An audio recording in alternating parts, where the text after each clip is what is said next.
manly clarification only. Not discussion, you know, it's like, so hang on, when you said, do you mean CRT as in cortisol? Yeah, okay, good, thank you. Just clarification so we can just get through the stuff and then bust it open where we can talk about all sorts of things. Well, then this will be bust out at the end. Awesome, that sounds perfect. Interest. Yeah. Brothers, please welcome Dr. Jimmy Willumden to the space. Thanks so much for being here, Jimmy. It's an absolute pleasure. Yeah. I'll let you intro your talk okay, yourself. Great. But yeah, Jimmy's been an incredible mentor and teacher to me for many years now. Yeah. Bless you, man. Thank you.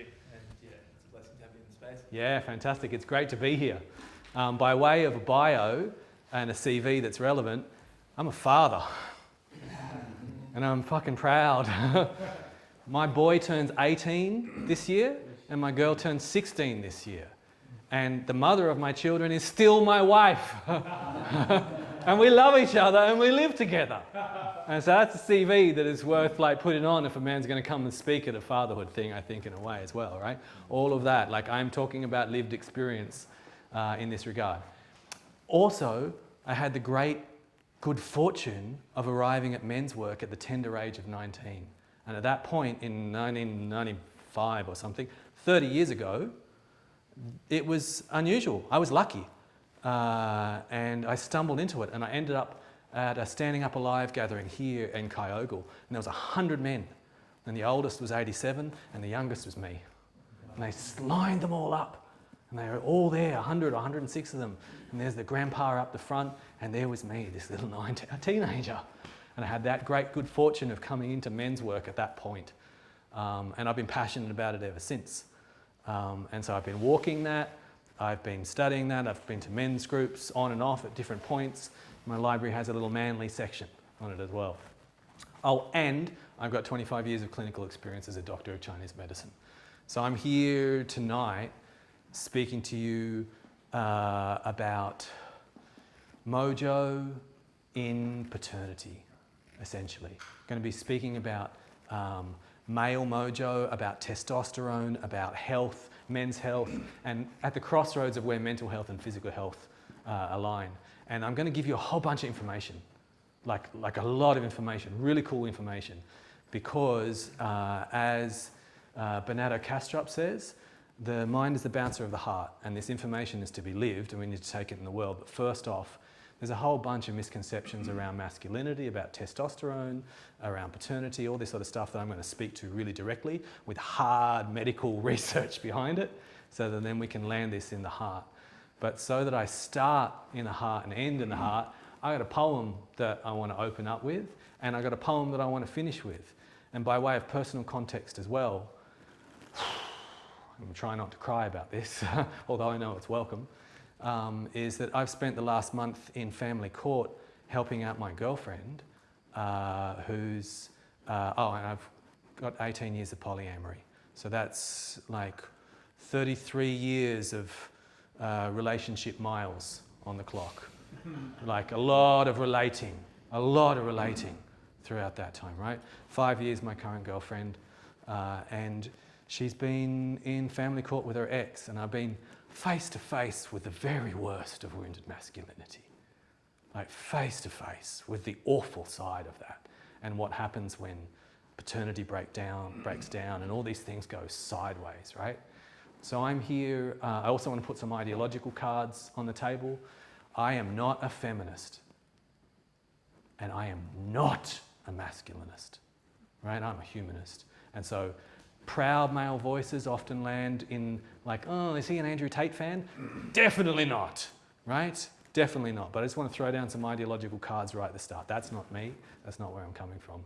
And so I made a post on Instagram a week or two ago saying domestic violence is not perpetrated by men.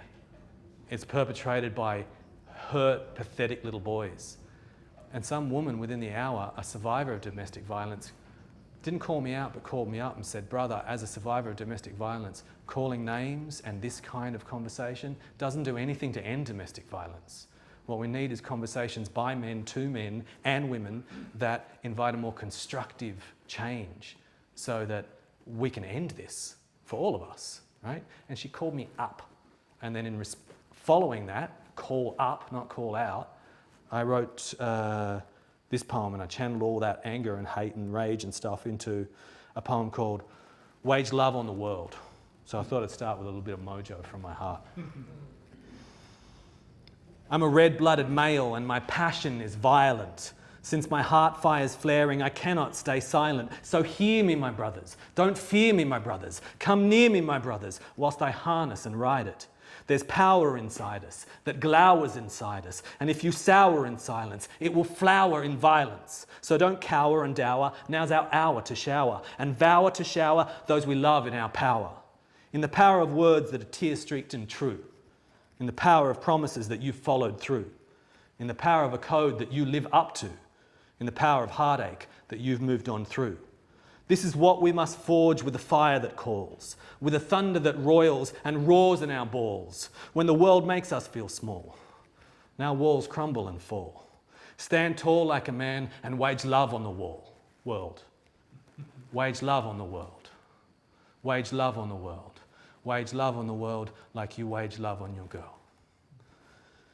And so that's something that's been alive for me lately around masculinity and this journey and seeing it all up front like that. So I'm going to start there and then I'm going to end in somewhere similar. So we're going to stuff that's relevant to your journey as fathers who are just about to become fathers, and everyone in this room has either just become a father or is just about to become a father, and that is so fucking cool. I'm really, really stoked by this, right?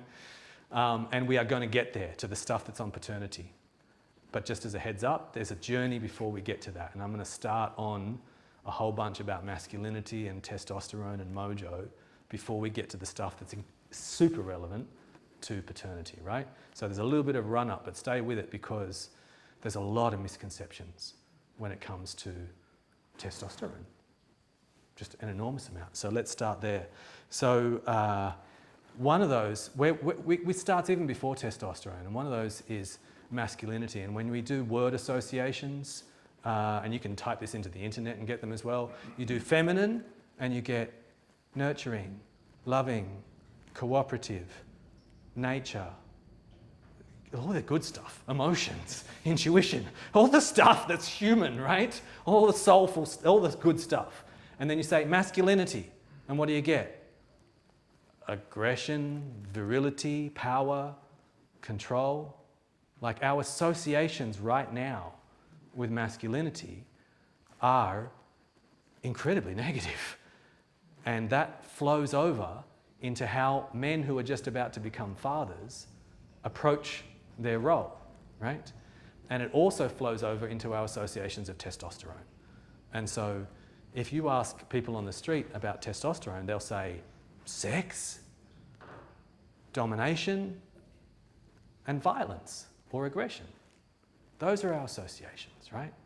And so you can't go into paternity with these myths and these frames and these stories surrounding you and step into that role in a glorious and positive way that is desperately required by your beautiful baby boys or beautiful baby girls and the world at large. So I'm going to spend a little bit of time medically unpacking some of those things, right? And so where we start with testosterone is perhaps on the alpha male myth. And the associations with alpha male are going to be just as bad as the association with masculinity and the associations with testosterone, right? Alpha male, it's an insult today, right? It's an insult to call someone alpha, right? It's a terrible insult.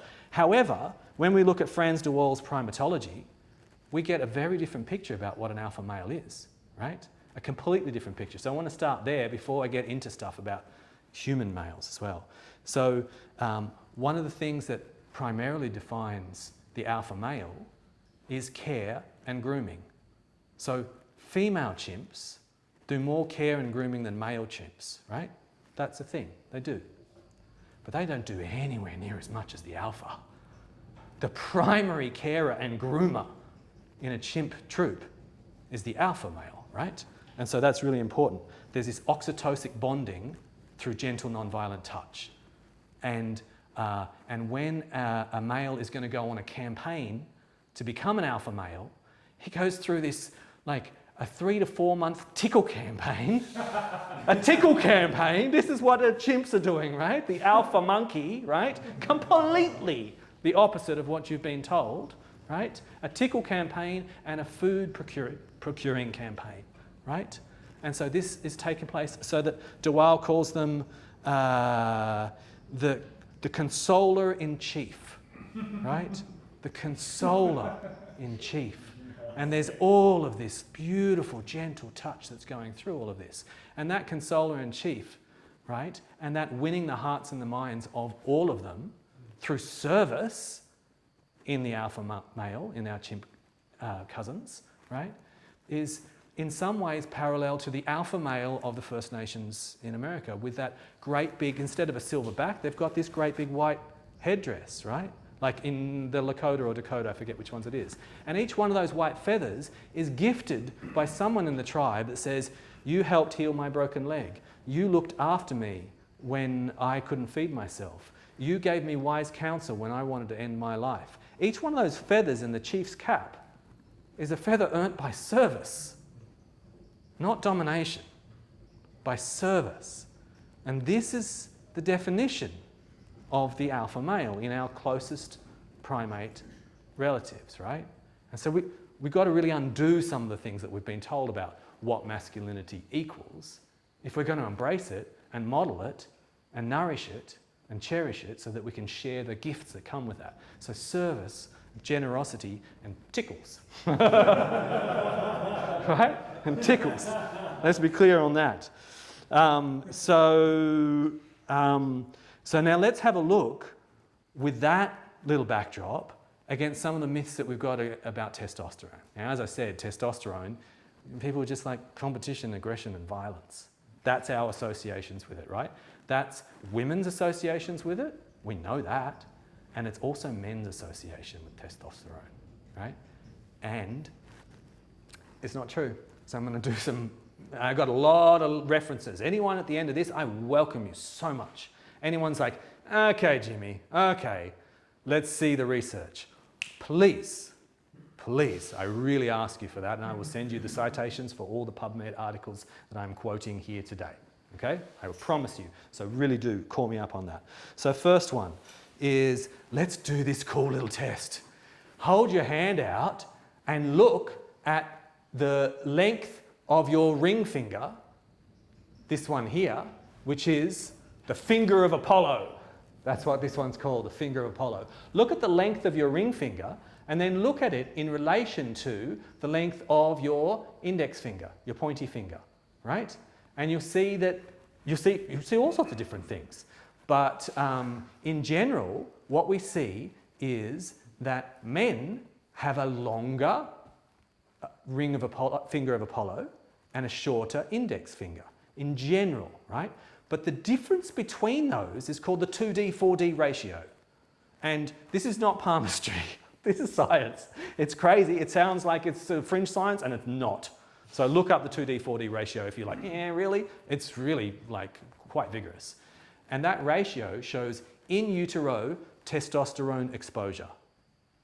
So the greater the difference between your longer finger of Apollo and your shorter ring finger is the higher the amount of testosterone that you're exposed to in utero. And this is a reliable measure. God knows why, but it is, right? It's a reliable measure. And then because it's a reliable measure, and because of testosterone's effects upon psyche and all sorts of other things, it is accurately predictive of a whole bunch of stuff in men and in women, right? The 2D, 4D ratio. So, I mean, really, instead of dick pics, we should be sending digit pics. Check out my digits. You know, that's actually much more indicative of what's going on. And so I'm going to tell you all sorts of things about this one, but the thing that you're probably going to want to know is about there is a relationship. There's like, what's going on with that and dick length, okay? There's a question in everyone's mind. I'm going to leave that for the questions at the end. Testosterone is also involved in memory. So remember that you want to know that and ask me at the end, okay? The 2D, 4D ratio and dick length, because there's something to say about it. But first off, I'm going to say, More testosterone in utero equals getting committed earlier, marrying earlier. Not what you thought. More testosterone in utero equals better at violin and a higher position in the orchestra, right? It equals higher social risk-taking, as in speaking one's mind on unpopular issues. That's cool, right? It also equals, get this, being nicer to women. With men with a higher 2D4D ratio, meaning they're closer together and they're more similar, getting along worse with women. So if you've got a lower testosterone exposure in utero, it doesn't mean you get along better with women. You would think maybe it would. It means you get along worse with women on the bell curve, on the statistics, right? Doesn't mean anything about you as an individual. These are broad statistics across the piece, right? Getting along better with women, right? It means spending more time trying in the courting process with women. It means more likely to buy flowers. It means more time spent on physical appearance. Testosterone equals all of those things. It means spending more money on dates. When you go on a date, more testosterone, more. Think of the alpha monkey piece. Think of that. Think about the chimps when we're thinking about this, right? It means less prone to neuroticism. It means less prone to anxiety and less prone to depression, right? It means more interest in balls and trucks when you're a baby and less interest in dolls. And that's before you can even pick things up. That's just on eye contact alone. They see it, right? It's not a social thing. And it works in monkeys and other creatures that don't have a social story about balls and trucks versus dolls. And it's not about time and activity and robustness of the trucks are more fun and you get to be more rough with them. It's not that. They just show it and they look at them and they're like, that looks good. From 3 months. From 3 months. In utero testosterone, right? So already, some of these things that I've told you about testosterone should be starting to break some of the myths. I know I've been raised inside a whole bunch of stories about what masculinity equals, right? A whole bunch of stories. And a bunch of those, most of those stories have been really awful. Really awful. There's a broad cultural story that our culture's in crisis. Agreed. The cause of that crisis is testosterone poisoning. Toxic masculinity. If only we had a better gender balance, the world would all be better and there'd be less violence and all this sort of stuff. That's a story that I've been raised in. And I'm going to unpack a whole bunch of that with citations and resources for you today so that when you start on this journey of sacred paternity, you can step in with your back straight and your heart open, right? Straight back, open heart, something like this. Where do we go here? Let's have a look at some other research on testosterone in the brain, right? So that we're continuing to have positive associations with honouring and guarding our male mojo as we enter into paternity, right? And you're going to see why later on. So the first thing is there's a whole bunch of tests that's done on this thing called the ultimate game. And the ultimate game is this study that they do all sorts of different things on, where they've got two people. It's usually blind, so it's just like a computer screen in between them. And one of them's got $10, and they get to make an offer to the other person that can't see their face of how they're going to split it. And the other person gets to accept or reject the offer. If they reject the offer, no one gets nothing. If they accept it, they get the money. And so then you like, I've got $10, how much do I offer you? And if you say, oh, let's have $5 each, chances are the person's going to accept, right? If you say, I'll give you $1 and I'll keep 9, chances are they're going to reject and you get nothing, right? So this is the ultimate game. It's used in psychology for so many different research purposes. So they used the ultimate game with a group of women, and they told them that they were giving them testosterone before they played the game. But they gave them a placebo. They didn't give them testosterone. And when the women thought they had testosterone, They made ungenerous, nasty, hard, competitive offers and knocked back decent offers on the other side. They were assholes when they thought they had testosterone. But get this, when they actually gave them testosterone, they made more generous and fairer offers, and they accepted in a more generous spirit as well. That's women, right? What they thought, what their expectations are of testosterone is the thing that I just told you, assholishness. Now with men, how does that track with men? Guess what? It's the same with men. More testosterone equals more generosity. More generosity, not less. Pro-social behaviours with higher testosterone. Making better offers and being nicer in terms of the ultimate game and a whole bunch of other things, right? So that's the first piece I want to talk about with testosterone in the brain. Anyone surprised to hear that? Good. I was delighted and surprised. I came across it a while ago. The next one is, what are the other effects of testosterone? Well, we know its effect is libido, right? We know there's an effect with testosterone and libido, but what we want to remember is that libido means not just desire for rutting, although there's a part of it, yes. It technically means lust for life, right? Not just sex, lust for life. And in a whole bunch of the other research, we see that T levels positively correlate with lust for life, right? And so what does that mean? It means optimism, right? It buffers against depression and suicide risk. It means a sense of well-being. If you've got any brothers around here that are doing TRT, that are doing testosterone replacement therapy, it's like they're in Prozac, at least for a period of time. You see, they're just like, you know? There's not a correlation with androgen replacement therapy and increases in aggression. There's not, right? It means generosity, like I told you. It also means neuroprotection, protecting the brain from drugs and toxins, things in the broader environment, oxidative stress, aging, negative emotions, right? And even amyloid plaque, which is central to the process of Alzheimer's disease, right? So it protects the brain. It's also involved in cognitive processes like clarity of thought, right? Being clear-minded and being able to make decisions from that perspective, right? I spoke about depression and anxiety already. I spoke about memory already. Oh, this is a good one. Men with hairy bums. Men with hairy bums, great. Dr. Nick, men with hairy bums have been studied. There's this one guy who spent 22 years, I can't remember his mind, he must have had a hairy bum. His whole thing has been on men with hairy bums and backs and chests, but the bums are pretty frequent, pretty high in there. And he found out that men with hairy bums are smarter.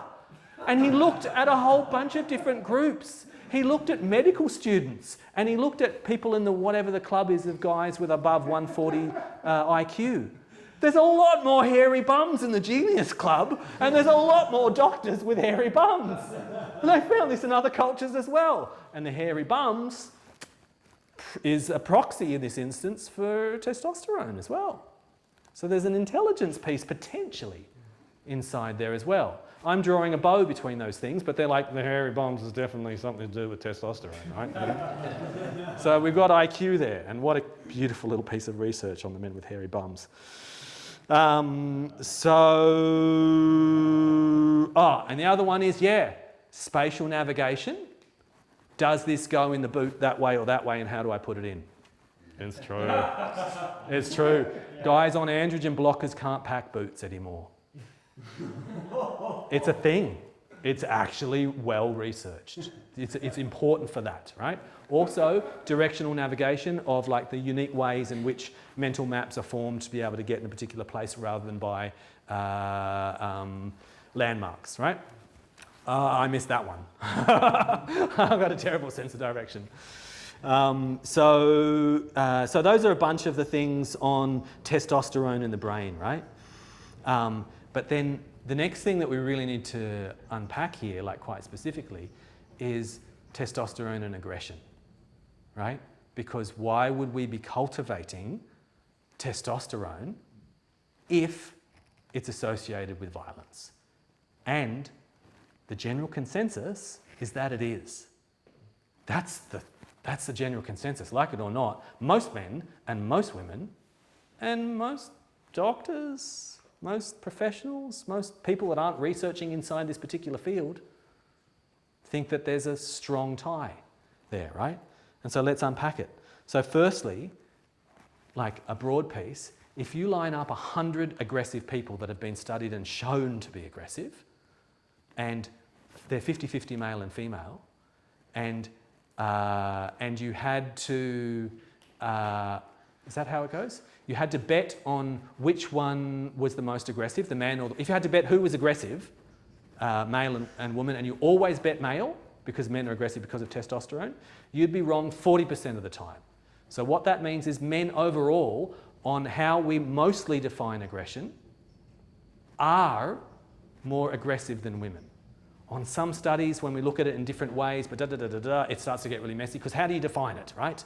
There's particular ways it's defined, but overall there is a skewing that goes that way. So first off, we want to say there's particular metrics that suggest that men are more aggressive than women. The reasons for this are complicated, but does it come back to testosterone? I'm going to get there. Next thing is, let's not forget that women have got 4 times as much testosterone as they've got estrogen. So if we're talking about testosterone and aggression, they got a lot more testosterone than they've got estrogen, right? And so that doesn't mean anything per se, but it is important to remember that, right? There's a lot more testosterone in the female body than there is estrogen in the female body. And estrogen, is that a question? Clarification? Yes? Would you mind, do you know what the ratio is in males for testosterone to estrogen? No, I don't know the ratio. Obviously, we have a lot more testosterone than women, but I'm not sure what the ratio is. Yeah, but it could be another, like a 10-to-1 or something else there. Yeah. Here's another thing: is that the relationship between estrogen and aggression is definite and unambiguous and clear. Estradiol and aggression, 100%. 100%. There's no blurriness around that, right? Estradiol and aggression is 100%. So you give male rats estradiol, they get more aggressive. You give girls estradiol, they get more aggressive. You give boys estradiol, they get more aggressive. The estradiol aggression hypothesis is solid and clear and unambiguous. The testosterone one gets messy, right? So let's have those. So then the next question is, what's the story with testosterone and aggression, right? So where do we get information from this from? We get this from men on TRT, right? Men on testosterone replacement therapy. Men on androgen blockers who've got prostate cancer and need to block testosterone. Androgens, testosterone, synonyms, right? We get information from looking at violent offenders in prison, right? And so when we look at violent offenders, male offenders in prison, then the testosterone aggression hypothesis is really simple. The violent offenders should be skewed towards higher testosterone. It's really straightforward, and we've done the research. No, not. Violent offenders don't have higher testosterone levels. Men on testosterone replacement therapy don't get more, higher testosterone does not correlate with aggression. Fuck, it doesn't. However, there's another piece of how it does, right? There's these 2 pieces of how testosterone can get bound up with aggression. And one of them is this dual hormone hypothesis, which is saying that in the seminar that I sent around for free, if you didn't get it in the lead up to here, the Tao of Testosterone, there's a free resource that was circulated to you by Nick in the lead up to this. If you didn't watch it beforehand, you can watch it afterwards. It's a free resource, you can look at a range of things. It's got a map there about solar cycles and the way in which our hormones change according to the sun on these menstrual cycles, these very real and well-studied menstrual cycles, which are solar, and I put that together because there's this idea that I was telling Nick in the interview that just like women's bodies are governed by archetypal, mysterious and divine forces like the moon. And then there's men. Like plants are governed by archetypal forces. There's Mars inside my thyme and there's Venus inside my aloe vera, and then there's men. The whole world is governed by the zodiac of archetypal divine forces. It's all animate and alive. And then there's men and testosterone. Guess what? Men's bodies are governed by archetypal and sacred and divine forces too, and there's solar cycles, and it's in that lecture, and if I've piqued your curiosity, I'm really glad. And on that, as well as the yang solar cycle of testosterone, overlapping almost precisely with it is a yin solar cycle of cortisol, and cortisol is the adrenal yin. Like, you've all heard of cortisol, but you probably got the wrong idea of it because most doctors have got the wrong idea of it. We use it as a proxy for stress, right? Because we can measure it and we can't measure adrenaline so easy. But what happens underneath the fight or flight response? Adrenaline goes up, and that's the EpiPen that gives you the, you know, the speedy thing, right? And then cortisol comes up alongside to buffer. Cortisol is the thing you put on your angry red rash, the corticosteroids. Cortisol is the thing that your grandma gets injected into her angry red joints. Cortisol is the thing that soothes out the ulcers, and, you know, in your gut. Cortisol's used in the emergency room. It's a cool anti-inflammatory stress buffering compound, right? And it follows a very similar solar cycle with men. It's like almost identical, except, yeah, almost identical. And here's the thing. When that cortisol gets low and there's not enough water in the radiator and your T levels are high, that combination, which is called the T-CRT ratio, testosterone-cortisol ratio, when testosterone is high and cortisol gets low because you've produced cortisol, you've produced adrenaline, you've been stressed, and then at some point the body can't keep producing the buffer and it drops the buffer down, and then you've got low cortisol. At that point, when a man is stressed and he's adrenally exhausted and he's been in a fight or flight state for a long time and he has high testosterone, then testosterone is correlated with increased aggression and violence. Only then. And when do we see men having those cortisol depletion? It's like, well, we see them, it's like the violent offenders in the prison. In the poor neighbourhoods, a lot. When there's structural violence, when our society is failing a particular group and they are overrepresented in our jails and they turn to violence in desperation in those times, right? There's a very clear social driver because the men that are not stressed out and adrenally fatigued and have high testosterone, they don't end up violent offenders. They don't. High testosterone does not equal aggression and violence. High testosterone when your adrenal buffer is worn down. The other thing that is added to this hypothesis is low serotonin, because serotonin is also a buffer in your brain. It makes you feel happy, it makes you feel content, but it also enables you to deal with stress. And when serotonin gets depleted, then inhibition of all emotions gets depleted, right?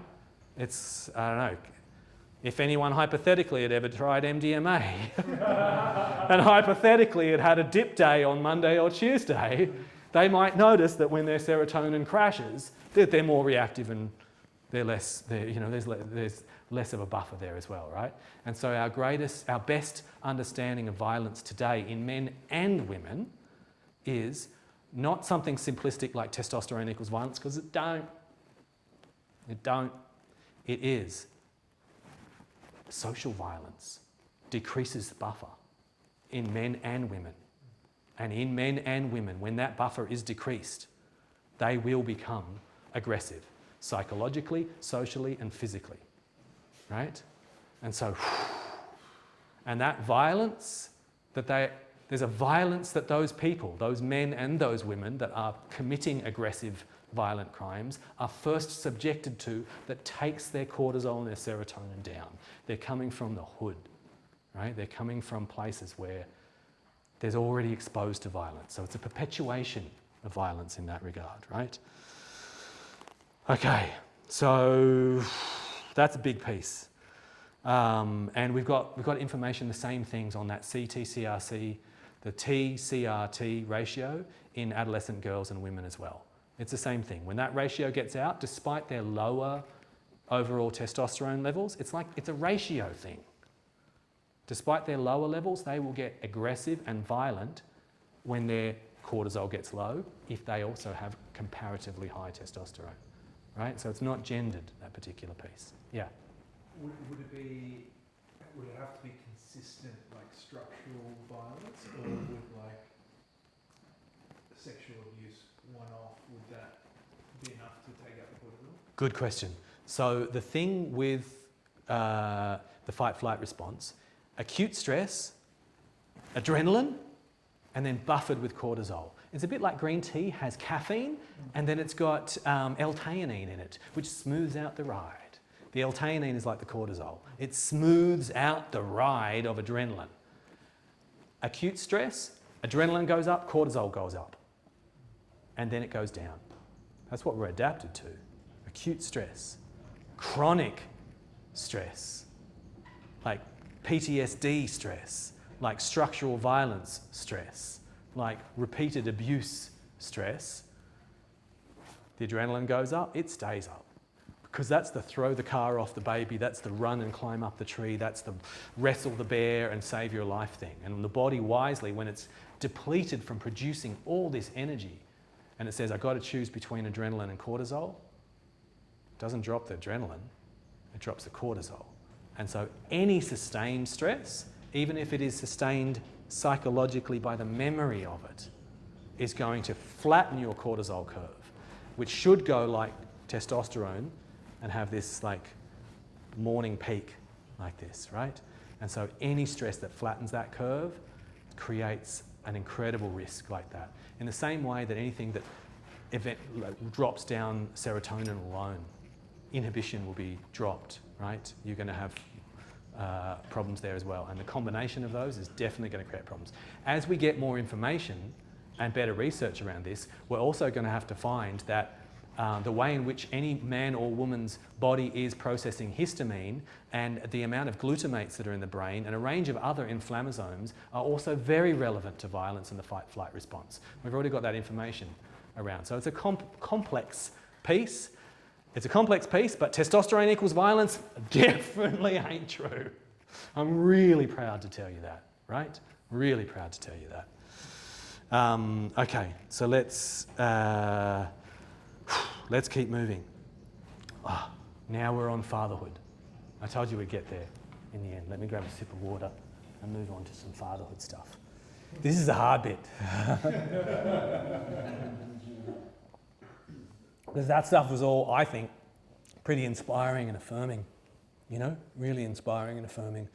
And I needed it because I've just come from, like I told you, seeing toxic, wounded masculinity in its absolute worst. And so it's beautiful to be here and to sing up testosterone, you know, and to understand how this particular man arrived through a series of traumas and a society that has failed him at an unacceptable and horrible place, right? Constellates in the larger story. So those pieces that I've shared with you, I think, are really positive. There's some tough stuff here that we have to go through before we get to some better stuff about fatherhood, right? So I've started off on the good stuff. So, over the 20th century, the amount of time that men spend with families and children has increased dramatically in the West, right? Men are now expected to spend a lot more time with the family unit and with children in particular. We've completely changed our vision of fatherhood. And thank fuck. I love our vision of being a hands-on dad and all this sort of stuff, right? I love the centrality that I've had in raising my children. I would not change this. I am not complaining about this at all. However, it appears to correlate with decline in testosterone, right? Not just appears, but there's a whole bunch that pretty much, that just confirms that. And so remembering that testosterone is the chief consoler, the tickle campaign, the generous tipper, right? The well-dresser, the treating women well and getting along well, the prevention against depression and anxiety, the buffer against becoming a grumpy old man, all of those things. Remembering that, fatherhood, particularly new fatherhood, radically undermines T levels. Ooh. Okay, but it's not, I mean, let me jump into it, right?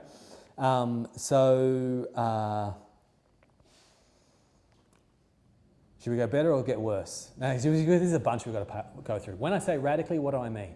Do I mean 10%? Do I mean 50%? No, I mean up to 34%, between 26 and 34% decline in new fathers, right?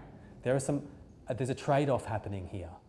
It's a natural process that is there and Darwinianly selected for us, right? But there's a trade-off.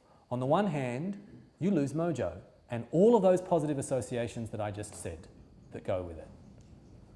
On the other hand, you losing mojo are less interested in spreading your seed, so the hypothesis goes, and you're more likely to be at home and spend more time with your kids, and they're less likely to get bitten by a snake or stolen by a raiding tribe or starved because you weren't providing for them because you were off sowing wild seed.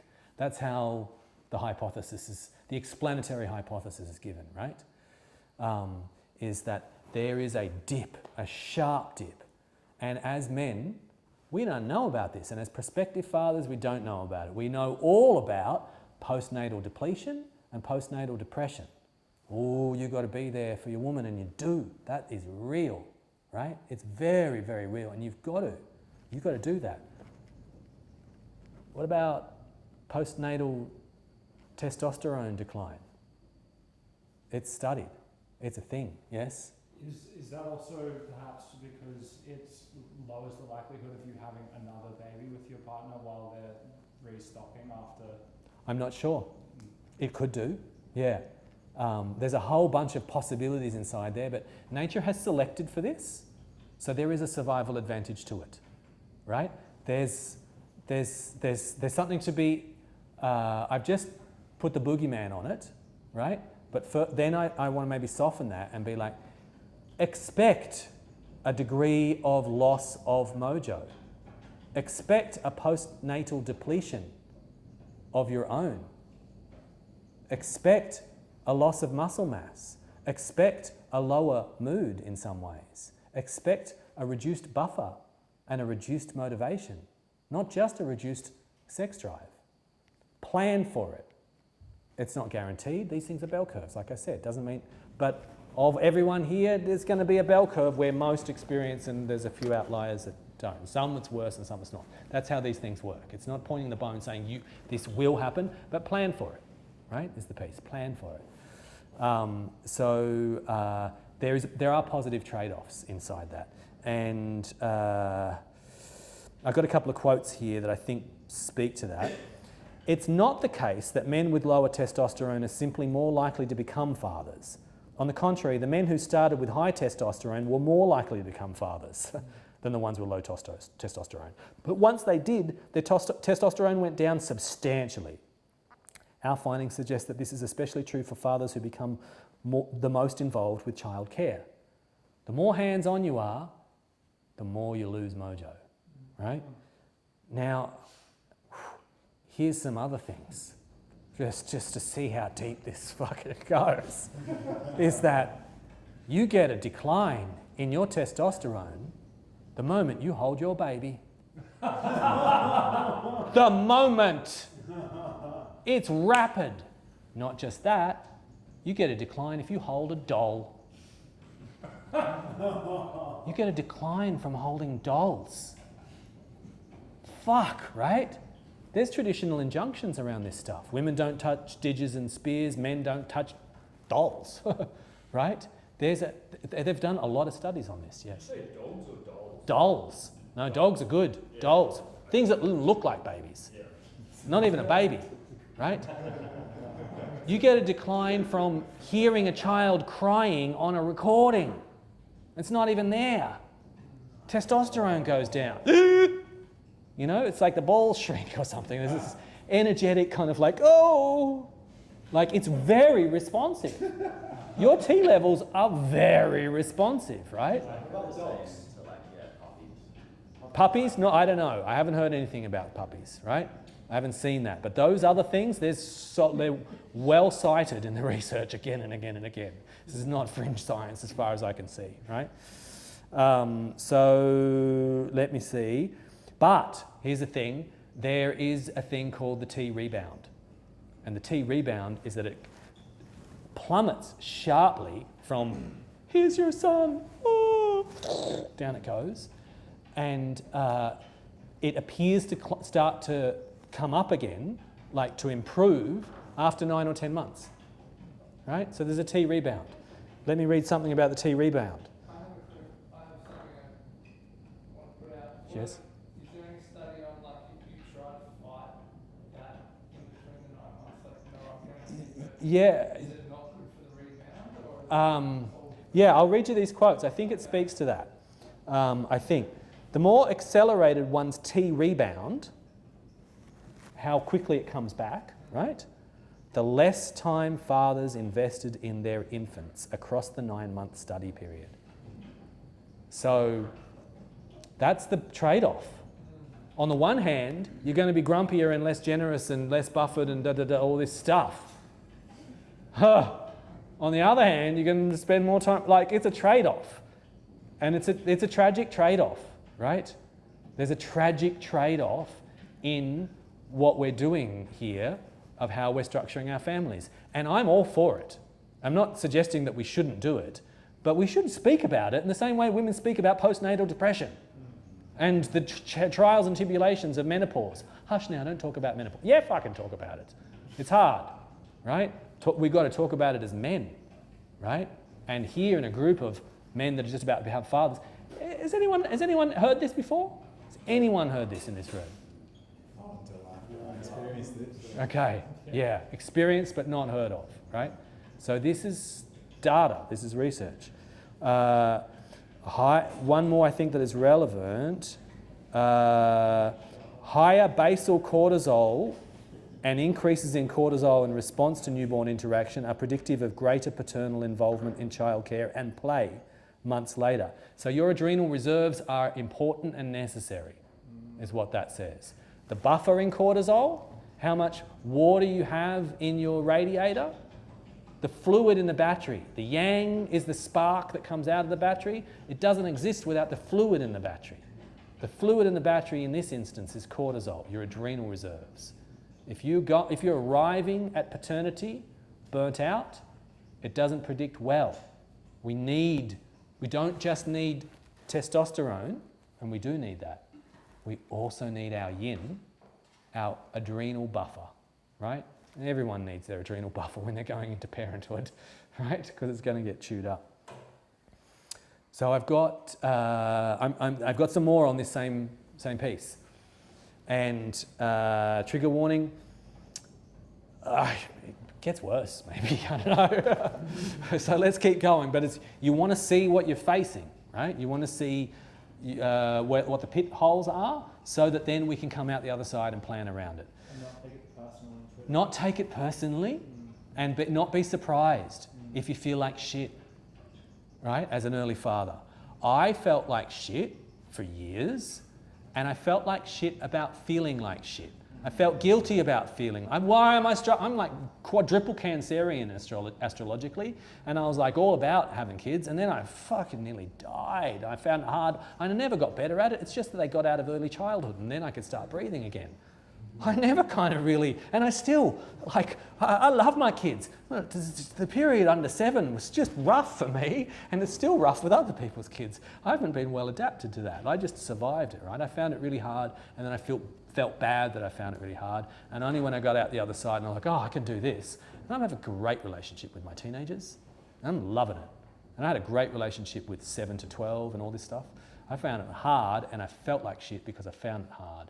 And aspects of finding it hard are inside this testosterone cortisol piece as well, right? This is I was grumpy, I didn't have a buffer, like all of those things were all low, right? So there's another piece. How do you lose your buffer, your cortisol? Through, good question, through overusing your adrenals. So you could do that with fun things like skydiving all the time, or fun things like lines of cocaine and amphetamines, and fun things like gambling, or you can use it through trauma and overwork and stress and financial stress. It doesn't matter. Shit sleep also, yeah, cortisol replenishes yin at night in that time. How you get more of it? Rest. Parasympathetic. You sleep, you get more of it when you sleep, and you get more of it when you're in parasympathetic. It just builds, it just tops up. When you're not in fight or flight, it is topping up, right?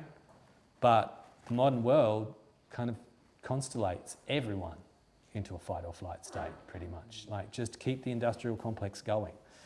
Let me keep going, and then we're almost at the end where we're going to open it up and get into like a whole discussion around this. But I've got one more piece around this. And this one's particularly tough. And that's on marriage, monogamy, cohabitation, and MOJO, right? In the same way that there's a tragic relationship between paternity and testosterone and all the generosity and goodness that comes with testosterone, there's a tragic relationship between testosterone and not just marriage, cohabitation. Living with a woman that you love in a committed relationship that you choose, that you want, takes testosterone down. It's like holding babies or holding dolls or listening to whew. That's okay. You're like, good. I choose. It doesn't mean that I would not want to have lived with my wife, but we need to know this, right? So let me give you some more pieces on this. A series of depressing studies have shown that married monogamous men, whether fathers or not, have markedly lower testosterone levels than single males. 21% lower. 21%, right? And so it's not whether or not you have a marriage certificate, right? It's whether you're cohabiting is one factor. The second one is whether you're monogamous. Monogamy murders mojo, according to our research, right? So, single men and men in new relationships both have higher testosterone, right? Men with multiple partners, however, and they've done studies in Kenya and a range of different places where not polyamory but polygamy is common, so that they could look at single men, married men, new relationship men, old relationship men, and men in relationship with more than one woman, right? So there's a range of cultures where that's possible to study, not in the West, right? And so this is where those studies are, and they're there, right? They're there. Means that multiple partners, men with multiple partners, have higher testosterone than single men. And the single men have higher testosterone than the married men. Everyone, or the partnered men. Everyone's got higher mojo than cohabiting, long-term, loving, related, pair-bonded men. Which is kind of brutal, isn't it? Now here's the part that I found particularly depressing, is that yeah, it gets worse. You wouldn't think it could get worse, but it gets worse from there. Like, how does it get worse from there? Listen to this. Even more depressing studies have shown that testosterone begins to decline shortly after marriage, but surges upward when unions end in divorce. Just before the divorce, testosterone starts to go back up again. Oh, far out. Rough. It's rough. It's really rough, but we don't want to turn our backs on it, right? Also, you don't want to be like, oh, well, screw it, I'm going to live alone in the jungle or something. I mean, that's not my choice, at least. Yeah. I'm very happy being partnered and living with my wife and my children and all this sort of stuff.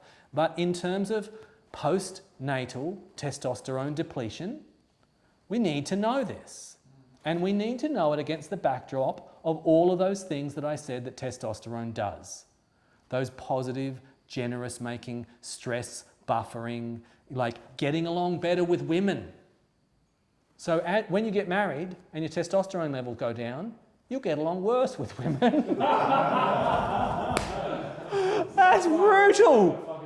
Oh, I tell you, the Old Testament was right. Like, God is an asshole. There's this terrible, terrible aspect inside this. But also polyamorous women have higher testosterone than both single and single partnered women as well. So it goes both ways. There's a piece around this. And there's veterinary studies as well on novelty and sexuality, and there's all this stuff where, I think it's called the Coleridge effect or something like that, about novelty, sexual novelty and what it does biopsychosocially in all of these pieces. So I've got a couple of pieces on women because I'm assuming that most of you in here are in some form of relationship with a woman because you're just about to become fathers. So if this whole... so marriage and motherhood also equals low testosterone for women. And testosterone is a MOJO molecule, and that's why women are getting it as a part of their hormone replacement therapy in menopause as well. And they're like, oh, it was the missing piece for me, my low androgens, now I feel better in all these sorts of ways, da da da. Remember, women have 4 times as much T as they've got E, right?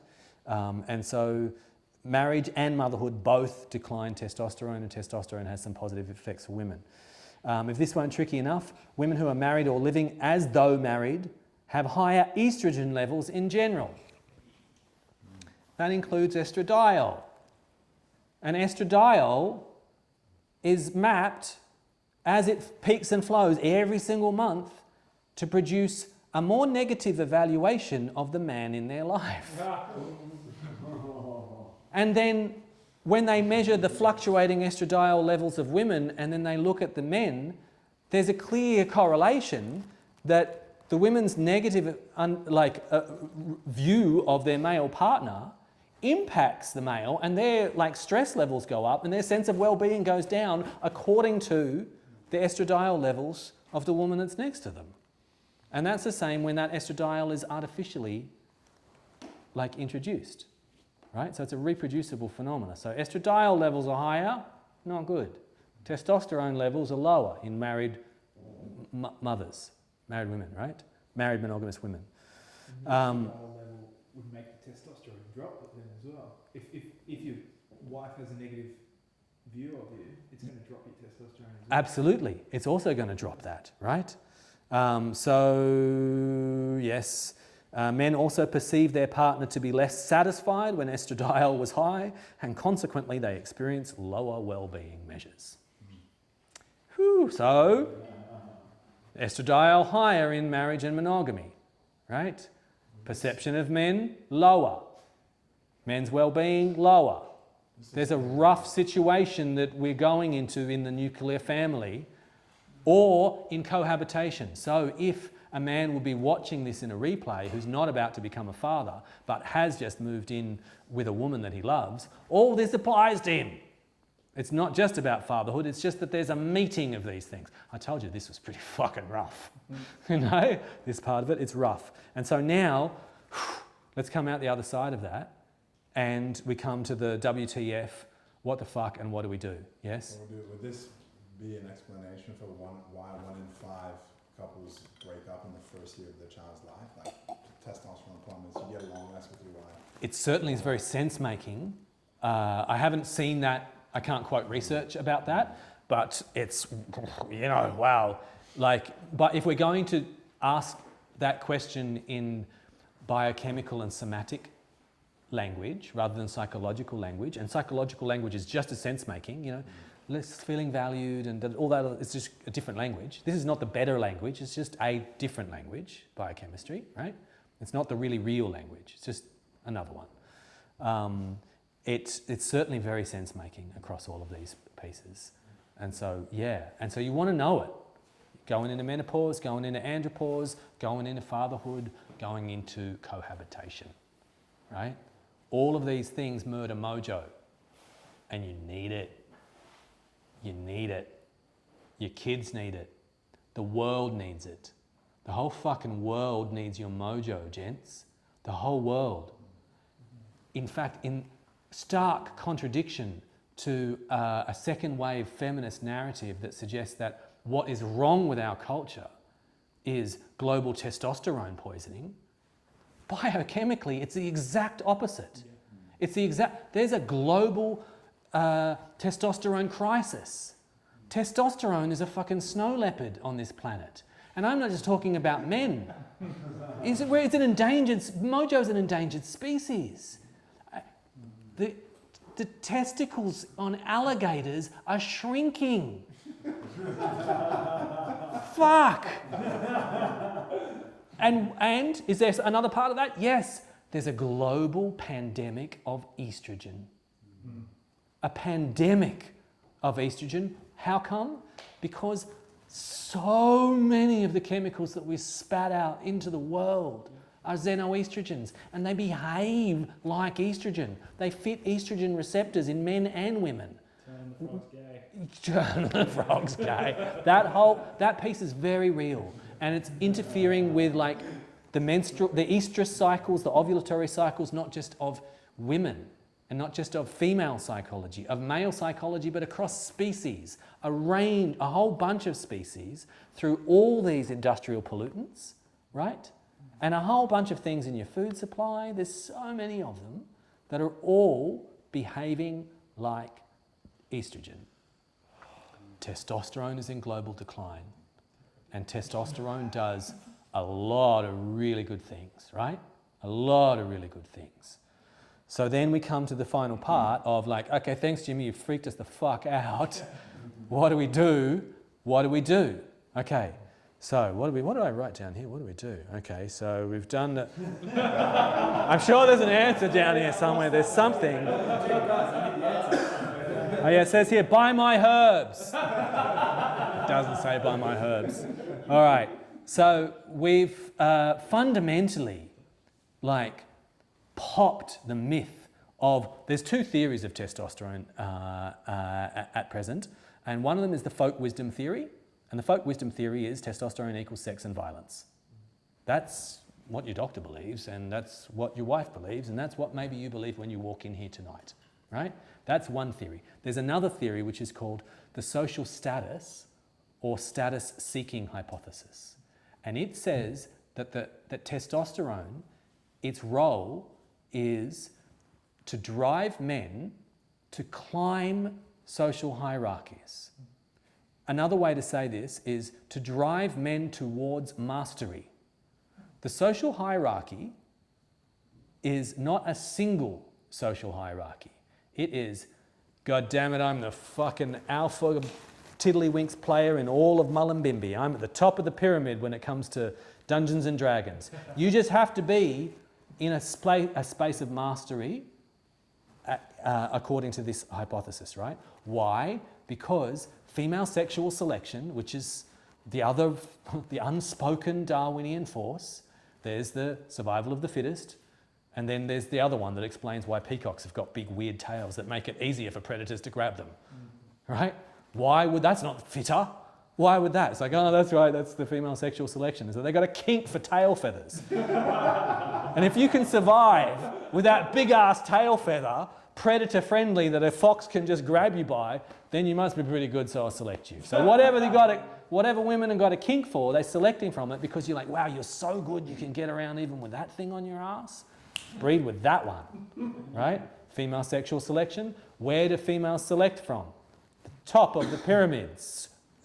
Pyramids, right? This is the social status hypothesis of testosterone, that in addition to driving us towards procreation, sex, right? In order to do that, because women select from the top, of course, right? They're selecting the alpha or someone in a particular pyramid, that testosterone also drives towards mastery, right? Towards social standing. And this is how come testosterone can be associated in some circumstances with something negative, antisocial behaviours, and in other circumstances with pro-social behaviours. We didn't make sense of it before because we can see that testosterone does get caught up in violence in those particular ways, right? It is a part of that.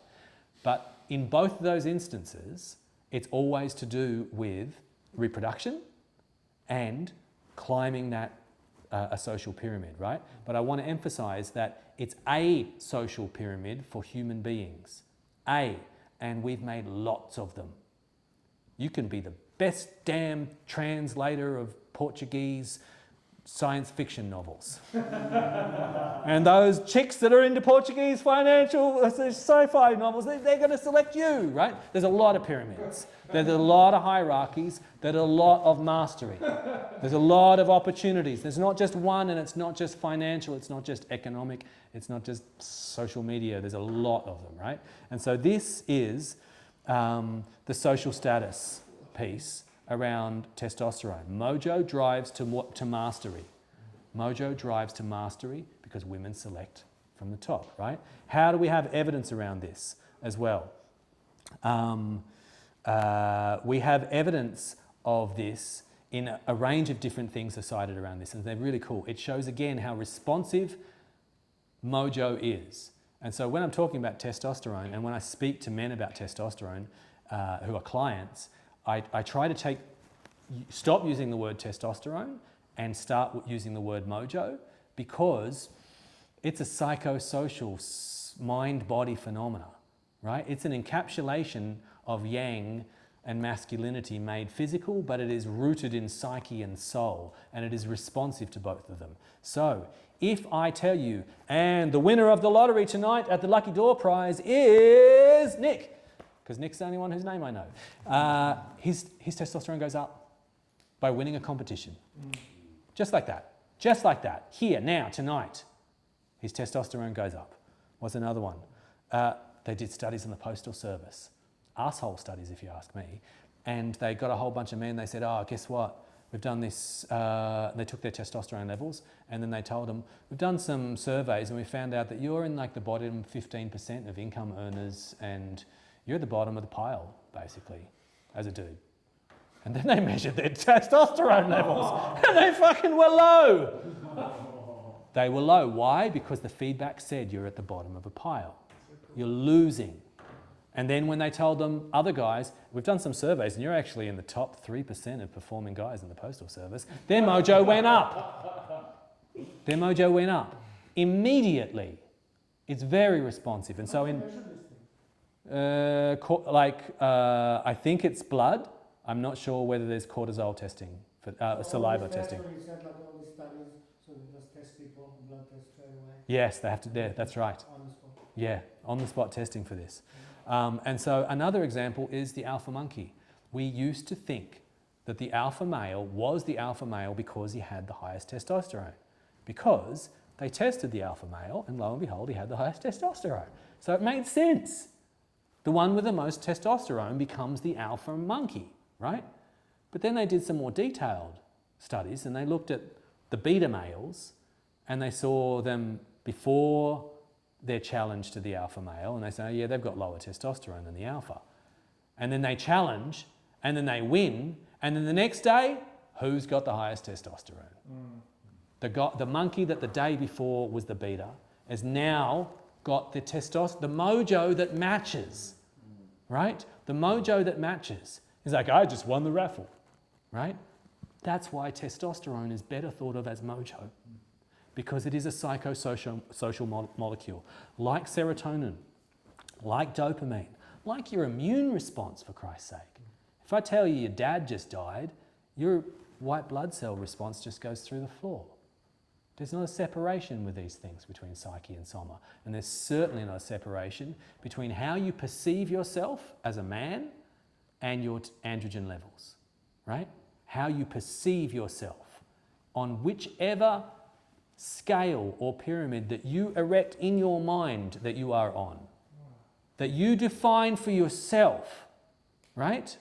That you define for yourself, then when you define that for yourself and you say, God damn it, I am the premier, number one, bald, blue-eyed, practicing Chinese medicine doctor in all of Yukai, my MOJO goes up. Right? It goes up. And it does, right? I'm giving you a light-hand example there. Luxury car rides versus family sedans, yes, as well. Put you in a better car, androgen levels go up. Put you in a family sedan, androgen levels go down. Put better shoes on you, androgen levels go up. Put shittier shoes on you, it goes down. Whatever the thing is that is a, what's the term for that? There's like discretionary buying, like signalling buying that's like the peacock's tail. It's like where you feel like, oh yeah, So retail therapy is real. goes up. Retail therapy is real. You retail therapy, yeah. And that you see it in poor neighbourhoods as well. They can't afford it, but man, they're wearing their wealth, and that is helping with their mojo, and it's going to help them get out. At some level, it's going to help them get out. Like their capacity to write, like then studies with lobsters and stuff like this as well. I think, and this of just like the capacity to come back from defeat. Defeat after defeat after defeat after defeat. You need your mojo when you're living in a hood where there's structural violence that is keeping you down. When you're living in a late stage capitalist world where everything is just like undermining your sense of success and positivity and hopefulness for you and your children's future, right? Everything. The news is the bad news. The social media is always trying to hack you. Everything is undermining your mojo as a man, right? And as a woman, I'm just not talking about them. Always undermining that. And you need that to be able to rock up again, to rock up again, to do it again, to take another shot. Tried, missed, tried, missed, tried, fuck, missed,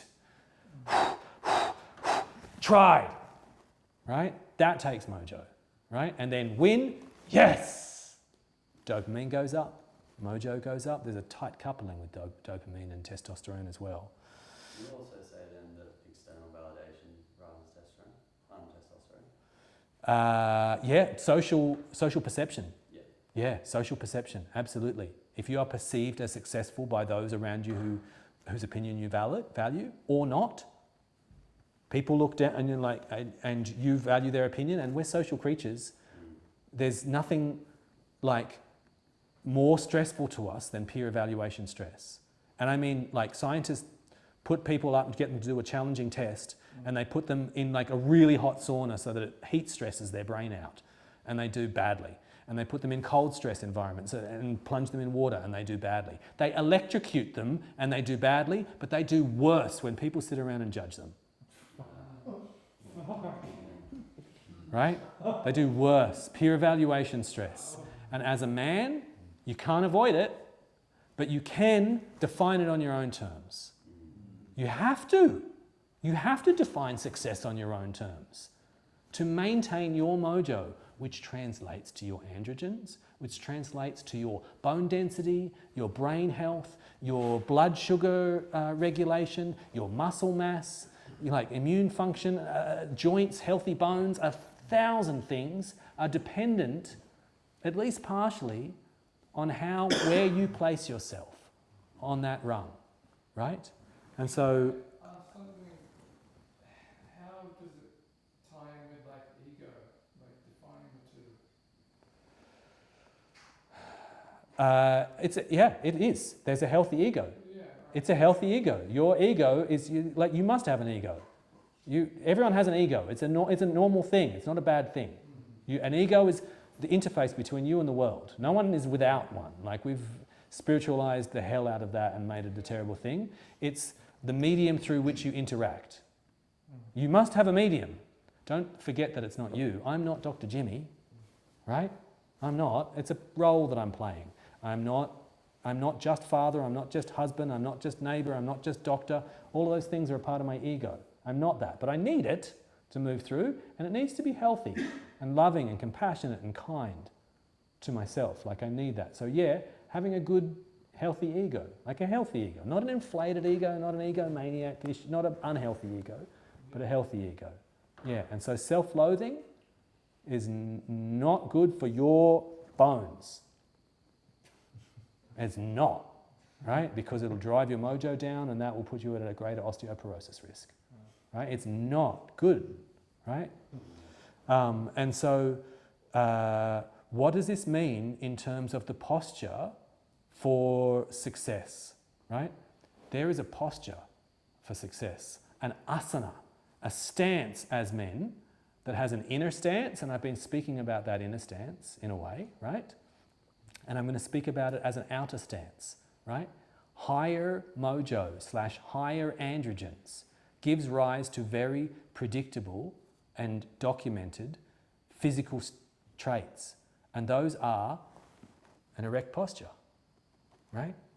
Standing with your spine straight, like proud, tall, not the posture of the defeated man. That's the fight or flight response. Everything comes down into a sort of fetal response when you're in trauma and in fear. And we recognize that. Right? We recognize how it walks. Like someone walks into the room or someone walks into the room. You know, like it's that. It's not like, it's not inflated, but there is a straight back, right? Another one on the posture that we have here of success and MOJO is eye contact, right? Eye contact. Testosterone goes down, eye contact goes down. We know it in animals. We see it again and again, right? Eye contact, solid, present. Not like, fuck you, eye contact, but eye contact. I'm comfortable enough in myself to look you in the eyes, brother. Not to intimidate you, but not out of shame in myself, right? That comes from MOJO. Other ones, swagger, the actual way in which you move, right? The actual way in which you move through a space is a posture of dominance in some languages, a posture of MOJO. When you've got MOJO, you don't walk around like this. You don't. That's not what testosterone looks like in the body. That's not what it looks like when it's healthy. When you've got your MOJO, there's actually a relaxed, limber kind of like, hey, brothers, how you doing? You know what I mean? Like, yeah. There's a swagger, right? And I'm drawing upon research here, right? There is clear, assertive speech. Unapologetic. Doesn't mean domineering. It doesn't mean domineering, right? But it is assertive in that regard.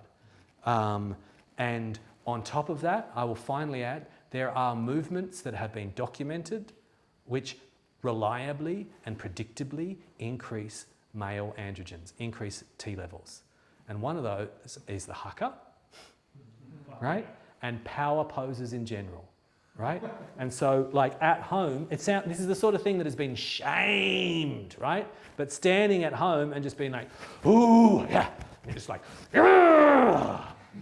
Your MOJO goes up as you just do that. You're just like that. It goes up in that moment when you limber up and you just like, and you flex and you hold and you're strong. You look yourself in the mirror and you go, good on you, brother. Go out there. Be a man of service. Yeah. Fuck yeah. And then you walk out with your head held high and a little spring in your step, right? That is the posture of MOJO that you can faith it till you make it, right? If you catch yourself, you know, like in the posture of the defeated man, really, like get out of it. It's not positive. It's not doing good things for your body and your androgen levels, right? If you can, and you're like, Jesus, I don't feel it today, straighten your back anyway. Straighten it anyway, right? All that stuff. Set your jaw, stiff upper lip. There's a range of these things put some spine, show us some backbone. All of those things, we actually read, primatologists read. We're all reading in each other. Women are reading in each other, in us as well. And we're responding biochemically, right? And so inside a period of time when you are likely, not definitely and not doomed to, but likely to have a MOJO drop, right? Then these things are really important. The term I was looking for before was conspicuous consumptions. That's the technical term for buying a midlife crisis car, which I'm still waiting on, but haven't quite managed. I will call them T talismans. T talismans, testosteronic talismans. If you get a jacket or a thing, a ring or a hat or something that puts your back straight, fuck, that is easily as precious as one of your supplements that you're buying as a man. Like if it puts, yeah, really, conspicuous consumption. These things are not just external signals, right? They have an internal effect. You feel your mojo when if someone puts you even in a borrowed Ferrari, there's a good chance you're going to be like, hey, brum, brum, brum, brum. There's a good chance. Or if not that, then some other thing. Just borrowed, and your androgens go up. And then when it goes up, then your chance of success goes up in all these other measures as well. And then you can be that white-feathered chief consoler, that man of service in those ways, right? And so I'm just about to open it up to the room, and I'm going to close with my final poem, and then we're done on this, okay? So this one, because I said I was going to start and finish with something heartfelt and personal. This one's called A Hymn to Him, and I wrote this for you boys this morning, you men this morning, sorry. A hymn to him. There he stands, there in you, quietly roaring, brazenly weeping, falling down, stepping up, dropping in, speaking out. Neither a broken God nor another God-man, for there is no just to being a man.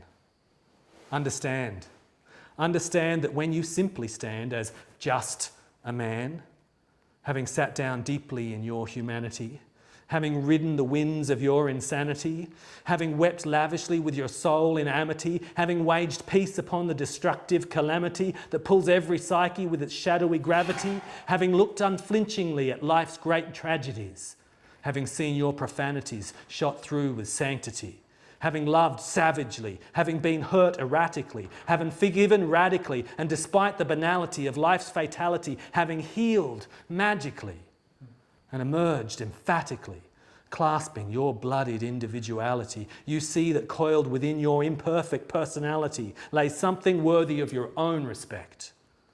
For you are also the everyman, hailing the every when, arising in the every now, dying back into the every then. So stand tall, my brothers, tall, proud and erect, and show the flame that burns in you a little fucking respect. For there is no just to simply being a man. Brothers.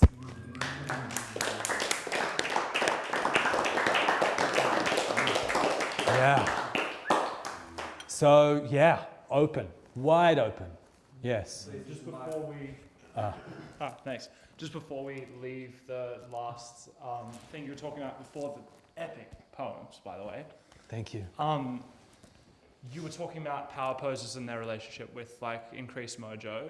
Is there also like a fake it till you make it element to holding yourself a certain way, walking through a room a certain way? Like yes. You're not feeling it, but you just absolutely until you do. Absolutely. Yeah, it is. It's quite immediate, and you don't have to take my word for it. Just, in a different men's group, you can just do it. You adopt the position of the defeated man, right?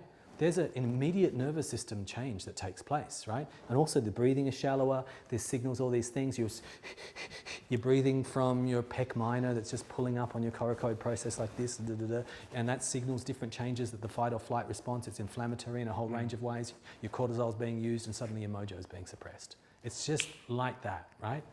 Your flexors, the fight, flight, fetal muscles, they are engaged, right? Doesn't matter what culture you're from, someone lets off a loud noise behind you, you go like that, right? Those muscles tense. And that's there in the fight or flight response, right? Those erector muscles on your spine, right?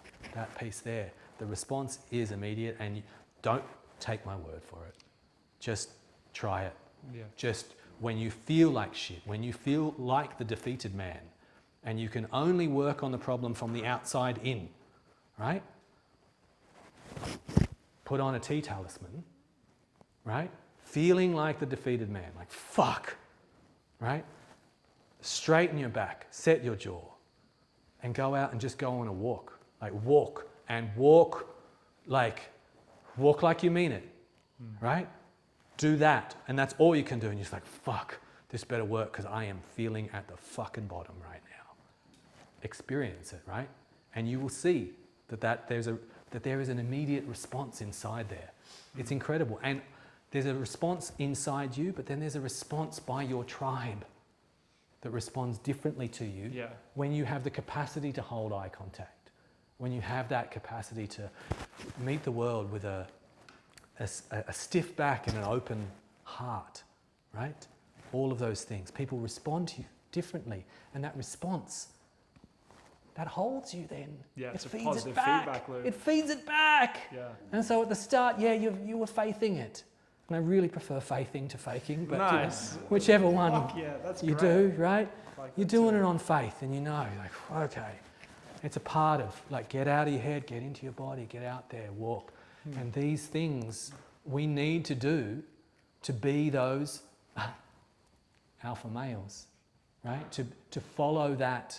And if not alpha male, it's even hard, even here amongst you, having just sung that up, I say that word and a little part of me cringes, you know, still when I've done all this research. But to have that man of service, right? To be that chief consoler, to be the top tickler, to be out there, right? Raising T levels. Yeah, absolutely, raising the T levels through all of that goodness, right? And the world needs it, right? Your kids need it, and they need, regardless of their gender, they need to see positive male role models. Men who are not ashamed to have been born men, who recognise the sanctity and divinity inside masculinity as well. Not that we have devoid of a shadow. No, not that any of the things that have happened through history are not true. No, you know, none of that. We don't need to deny the shadow or any of that sort of stuff. But neither is living in shame and guilt in service of anything or anyone, right? And so that's why I said that I'm not a feminist. I'm also not a masculinist. I'm actually a humanist, right? But I'm here coming from the family court where I've seen the worst of it, and yet I'm here to sing it up with you, brothers. And that's a very interesting juxtaposition to be in right now, right? And so I'm not painting rainbows over what men can be. But also when I hurled names on social media, a sister called me up, not out. Said, this is not helping, brother. Right? Wow. Like, respect to her. And so I'm bringing that. I'm trying to bring us straight back to the conversation about masculinity, right? And the research, because mine is the bouncer to the heart. But this has got to land here. Like, it's got to be lived. It's got to land there. And I hope that some of what I've been sharing is unpacked shame and blame and a sense of perpetratorhood or victimhood that has surrounded many of you, I assume, because I've been doing a lot of work to throw those shackles off myself over the last 30 years of men's work. Yeah. More of anything. On that note, there's a book I read, I think it's called Power Poses, and it's like in as little as under 2 minutes of just like flexing, your testosterone measurably goes up. Nice. Yeah, whole book about it. And so on that front, muscles, your whole muscular web is a third testy, right? It's an endocrine gland, right? Fat, adiposity, is also an endocrine gland. It's like a giant ovary, right? So fat, particularly belly fat, takes MOJO, takes testosterone, and through this pathway called aromatase, an enzymatic pathway, converts testosterone into estrogen. And then estrogen signals more adiposity, as well as undermining your MOJO, right? And muscle work, right? Muscle work does the opposite. Anything that's engaging your muscles and maintaining your muscles is feeding into androgens, right? It's a third testy. Use your muscles. That's why it's MOJO and yang. Testosterone is a marker for something we're trying to measure, but it's not testosterone itself. Actually, who gives a shit about testosterone? It's representative of something, right? It's like money. It's in itself, it's a piece of paper. Testosterone is a concept, and it's meant to be measuring this thing, and this thing is more like mojo. It's more like yang, right? It's in there. That's what you want. You want to have that, whatever that is. You know, it's like if T is the proxy for it, then okay, good. But only if it feels like that. It's that feeling that we're shooting for, right? And it's in muscles. It's really good. Muscles are a great way when you don't feel it, and through that time of early fatherhood, you need it. Jump down and do some push-ups, or like whatever you can do, like just push out a couple of squats just at home in the bedroom in your bathrobe or something like that, you know? Yeah. Jimmy, I have been partnered since I was 22, monogamous, cohabitating since I was 22, became a dad at 26, very hands-on. I had a fucking rough time the first year of my child's life. Didn't know about all this testosterone plummeting business. I just thought I was fucking depressed. What, other than hitting the gym, push-ups, some herbs,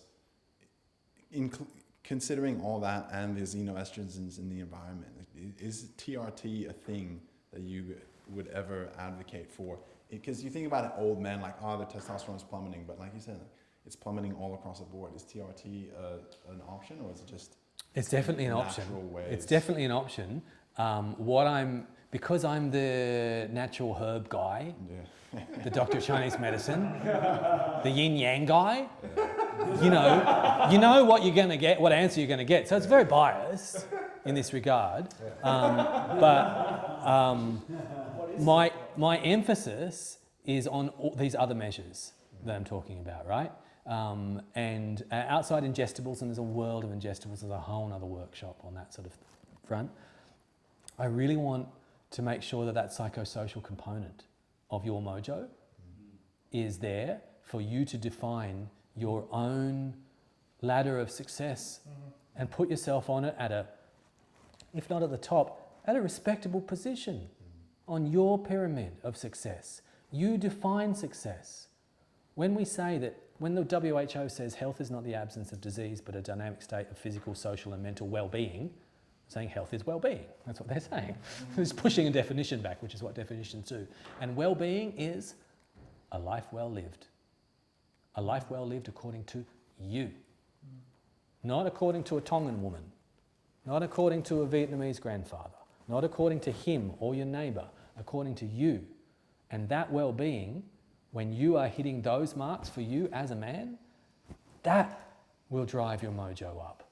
And I think in this world, I mean, there's all this important stuff around supporting your liver and being able to clear xenoestrogens and all this other sort of stuff. So there's a whole physiology, there's a lot of stuff, around this that can be supportive, medical stuff.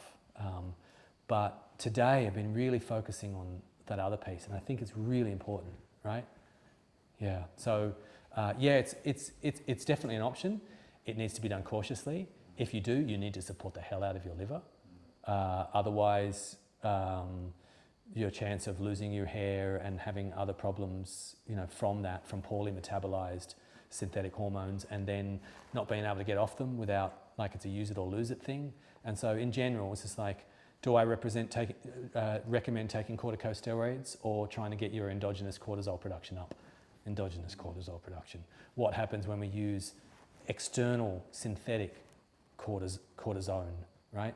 All sorts of fucking problems, man. That stuff really messes you up.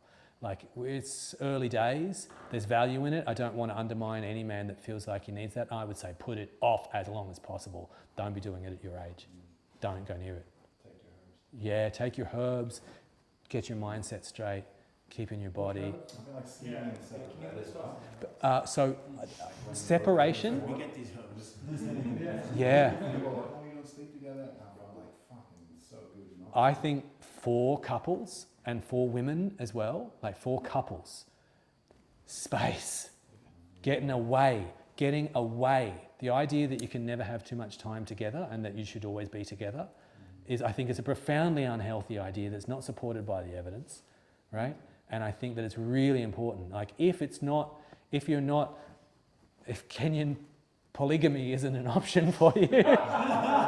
You can't get a second wife from Kenya, which is not likely for most of us here, right? Or any of that stuff, and you're like, listen, I want to be in a monogamous relationship and I want to cohabit.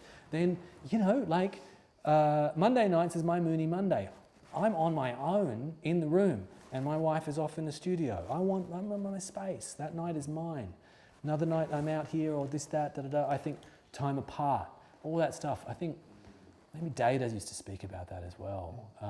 And getting ready separate for a date, and then meeting there. Like space between for polarity, right? Space away and all that stuff that we saw about cohabitation and time together as men. Time away from women and children and dolls. No dolls! Yes. So, herbs. Yes. Cordyceps, tonkat ali, Yes. shilajit. I'm not sure about shilajit and androgen levels. It could be. What are they doing? What are they doing? How are they helping testosterone? Okay. And any others that you recommend? Yeah, there's lots of them. There's so many. And so without... Thanks so much, Jimmy. Yeah, Sorry to bless. interrupt. Yeah, no worries. Without going too deeply into a whole herbal piece, because it's its own piece in a way, there are a lot. Tribulus is fairly well studied, and for women as well. Increases lubrication, orgasm, desire, pleasure, and ovulation in women. In women, Tribulus. Little green pill for the ladies, and it works for men as well. Like it's an aphrodisiac, right? There's so many of them. Plant jizz. Eat the sperm of plants. That's pollen, bee pollen. Especially pine. Particularly pine pollen, but all of it's plant jizz. It all has androgens inside it. Plants have serotonin. Plants have dopamine. Plants have androgens. Plants have estrogens, phytoestrogens. We're not that different to plants. That's why broccoli is particularly helping with the breakdown of estrogens is one of the primary things. Sulfur as a sulfur donor that helps with the liver and all this other stuff. But yeah, like eating your stuff. But there's so much information out there on that, and it could be another piece another night. I don't want to get too bogged down with you guys tonight. Even though I'm the plant guy, in just doing that one piece, because it's a little bit of an aside from where we've been on tonight, right? And so yeah, do those things, but don't overinvest in ingestibles at the expense of everything else that I've told you. Yeah. Get the whole piece, right? Straight back. Tea talismans, what it means for you to feel your mojo, to reclaim that, and to kindle it and to nourish it and to honour it as sacred. Like having your body as a shrine to your mojo, because it's necessary to be a man of service as well, right? And that's what it means. That's what it means. And then when you hear all that stuff about the alpha male, you're like, the most tickling, the most grooming, the most food production, the most this, more than any of the women, all that sort of stuff. You're like, shit, that sounds stressful.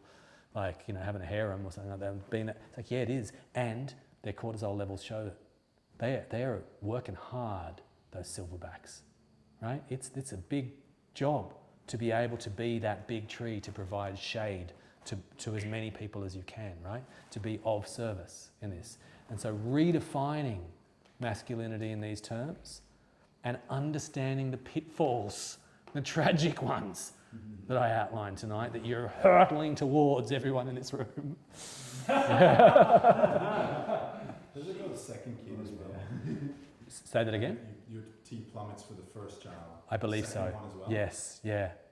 And the sounds, yeah, and like all of those things, like even just, I think, repeatedly spending time with children, right? And so you want to get out and you want to be able to do rough play. You want to be able to run around. You want to be able to do the haka. You want to like be in an environment without girly pheromones for a while, right? Be with men. Yeah, be with men. Mojo is nourished by mojo, like Shakti is nourished by Shakti. This is important. What's happening here is very important. and the effects of that. Like I saw a thing on the effects of men's armpit sweat on women's mood and hormonal regulation. It was really positive. It was like, come over here, you're looking a little crazy. Get in there. I call it the armpit of love. Get in here, that'll sort you out. But we need that from each other as well, right? And we need it, we need the laughter. We need that accountability. We need that, a particular kind of tough but fair love. We need, not domineering, but a straight back and says, brother, stand up. I'm calling bullshit on you on this one. I love you, man, but no. It's in your blind spot. Stand up, stand up. There's a particular kind of calling up, right? Not just competition, right? And if it is competition, it's competition towards mastery, and then you celebrate. Whether it's the stupidest thing of like, who can get the thing in the corner, and then it's like, yeah, brother. Competition can drive us towards mastery, right? All of these things. There is so much beauty in the culture of men when men are alone together. And I've seen that since I was 19, and it was radically at odds with so many of the stories that I hear in the world today about what masculinity means and what it's associated with. And there are reasons for that, and I don't deny those reasons, but let's reclaim it, and you've got to as you become fathers. And here's a beautiful word, patriarchs. Become patriarchs, right? I am on a journey, right? An ongoing journey as the patriarch of my family, right? And that is a beautiful fucking word, right? It's been sullied and dirtied, but patriarch and matriarch, they are beautiful words. And that's what you're journeying towards. And it is a hard ride, but it's worth it. And it is a sacred ride. And that's that closing poem of like, yeah, like honor that, right? Honor it and feel it of just like, yeah, right? A return of that mojo and an honoring of masculinity, like we're seeing a return of the honoring of femininity. There's not an either or. It's not at the expense of anyone. We don't have to put this inside blame and victimhood and perpetratorhood. We don't need that narrative or that lens. It's not about that. It's not about that at all. Like you claiming this for yourself does not at the expense of your woman or your children. It's in service of. They need that as well. So that's why I said I'm not a masculinist. There's some really wounded versions of men's pride that are swinging out in response to some really wounded feminist narratives. And they're both quite awful, I find. Just full of hate and criticism and victim mentality, right? Really nasty stuff. And those studies of like what women associate with testosterone and how they behaved when they thought they had testosterone, and then how they actually behaved when they had testosterone, and how we behave when we have testosterone, right? It's like it's radically at odds with the stories that I was raised with, right? Yes. How are we going? More questions? Yes. What's your thoughts on all this stuff about men being naked together and taking each other's loads in relation to mojo increasing? The loads piece, does that mean ejaculate? Yeah. I haven't encountered that. Right. So I'm not sure. I haven't either. So yeah. I'm gonna.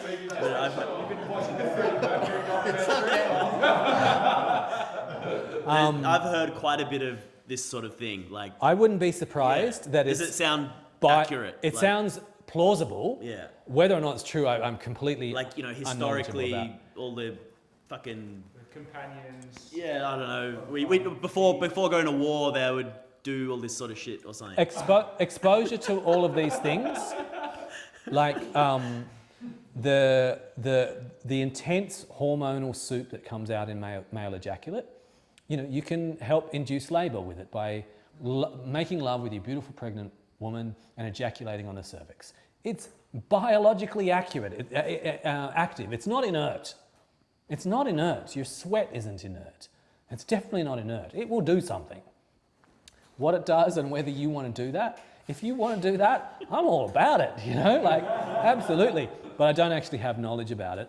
But what's not plausible is that sharing sweat and body fluids sex and with sex or just like the ejaculate, that would not have any effect. That's inconceivable that it would not have an effect, right? It has to have an effect. If power poses have an effect, if new shoes have an So then, effect. like, I assume, like, sport with other men would be a massive T booster. Yes, Yeah. absolutely. Activity is a T booster. So in the Tao of Testosterone, the resource that I shared as an addendum or a precursor to tonight, there's a whole bunch more about this. And part of it is showing a big part of it is showing the solar cycles. And some of them are daily, 24-hour solar cycle and what happens with our MOJO. And some of it's an annual solar cycle and what happens as activity goes up, as sunlight goes up, as vitamin D goes up, as muscle movement goes up, as the hours of daylight increase. All of those things affect our androgen levels. So getting your testosterone checked in the afternoon is a bad idea because it's going to be lower than if you got it checked in the morning. And getting your testosterone checked in winter is also a bad idea. If you haven't at least had it checked in summer as well. And all of the things, including activity, it's yang, it's movement. It's not stagnancy, it's not quiescence and yin. All of those things, activity and heat and light and movement and sweat and all that stuff, all is reflected in androgens. That's why you would think of it as yang and MOJO. Otherwise it's very hard, it's a bunch of abstract biochemistry. But if you think in yang and MOJO, then you intuitively know what you need to do to get your MOJO going, regardless of research. If you're like, what's going to cultivate and honor my yang? That's going to translate. And so I haven't seen research on the effect of men's drumming circles and testosterone. But that fucking sounds likely to me. Sounds very likely, right? That's going to be, you're like, yeah, I got my yang on. There's so many ways that you can get your yang on. Don't focus on testosterone. That's just the biochemist's marker that is measurable and repeatable. What you're looking for is not high testosterone. What you want is high MOJO. That's what you want.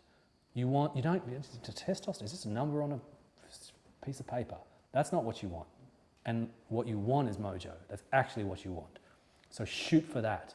And that's why I de-emphasized ingestibles, right?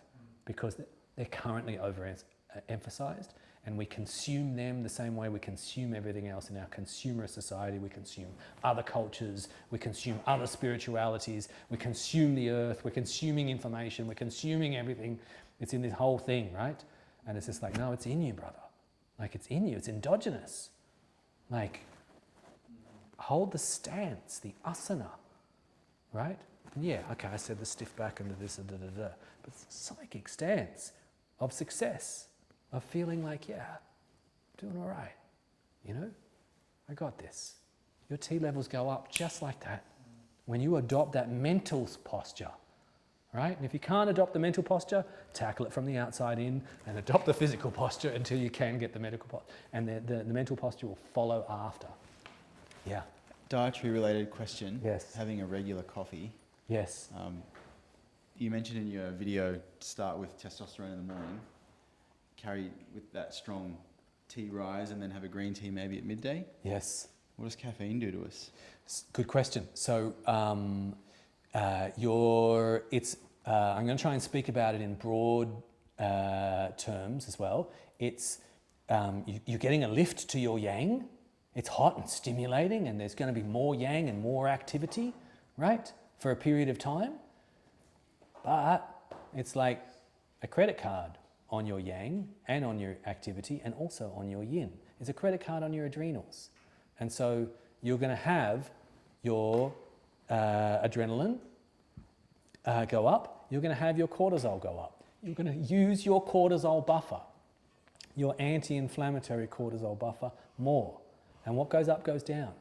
At some point, that's why we use adaptogens, not stimulants. Adaptogens, all those herbs, all the pollens and tribuluses and cordyceps and ginsengs, adaptogens that nourish there, they aren't not stimulants though. Because if you're stimulating and you're going faster, too yang, it's actually just borrowing and it'll go down.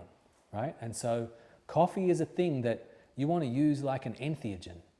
Use it like it's a beautiful thing. It's so fun. It's so nice. It's so good, right? I would say use it twice a week, not on the daily to get through the day. To get through the day, move to cordyceps, right? Move to cordyceps or, something else, right? Don't rely on that. You need to be able to source the energy that you need to do the work as a man that you do. It's an inside job first, right? And we consume that.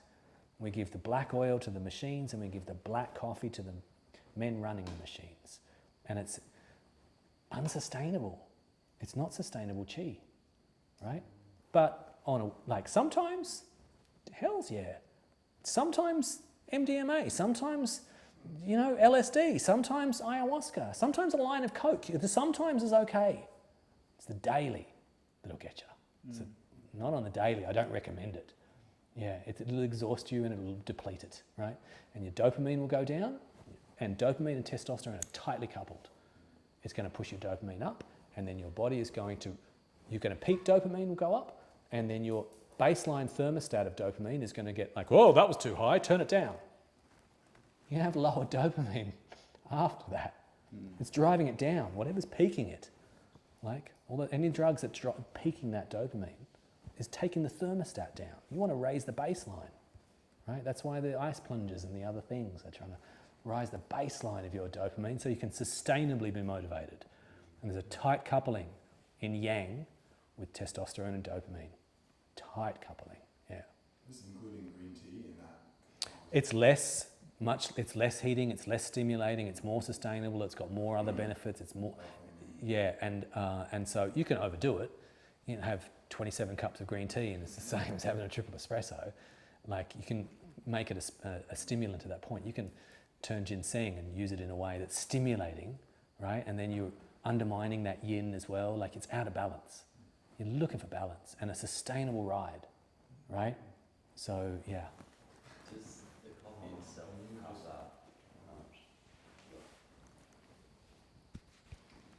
have that? Does the coffee itself have that effect, or like I guess how would decaf coffee come in to play with that? There's another whole piece on coffee is that you pour in the black liquid and it has to come out yellow or clear. How does that happen? Well, it happens through the metabolism, it happens through your liver. It's like alcohol as well. It hits your liver in a range of ways, not just your adrenals, but in order to have energy, your liver releases its stored blood sugar, and that's glycogen. And so your blood sugar goes up and it releases it all from the liver, right? All this stored energy like that. And the liver has to process and metabolize it. Like the liver has to metabolize alcohol or metabolize paracetamol or metabolize xenoestrogens. It's another thing for the liver to do, right? And so decaf or not decaf, it's still not a cooling, nourishing, building, it's a stimulant and it's hot, and caffeic acids, it's all histaminergic and it's all still stimulating in that regard. Your liver still has to do it. So overall, as men, I'm pointing you back to, first off, more sustainable adaptogens, right? Those herbs, not stimulants.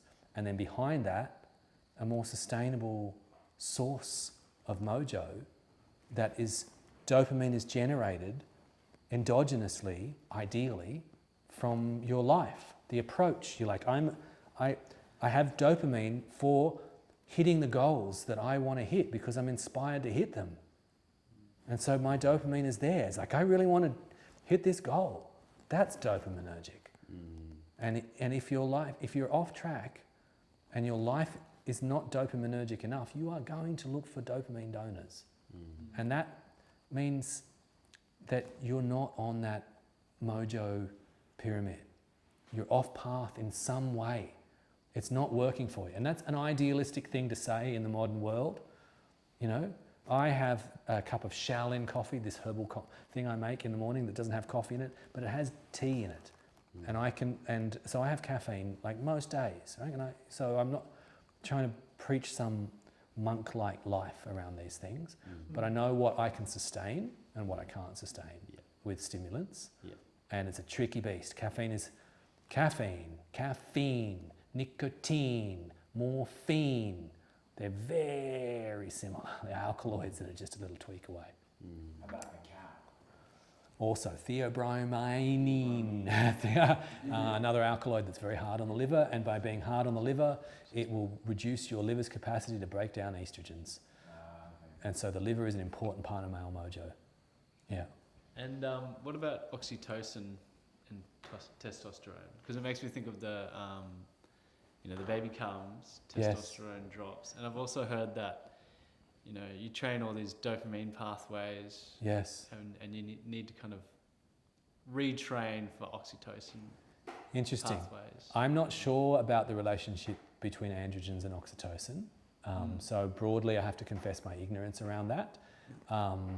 They're obviously intertwined, and there'll be a relationship there because you have sex and it leads to that, and there's the bonding and the whole thing with the alpha monkey that I was talking about.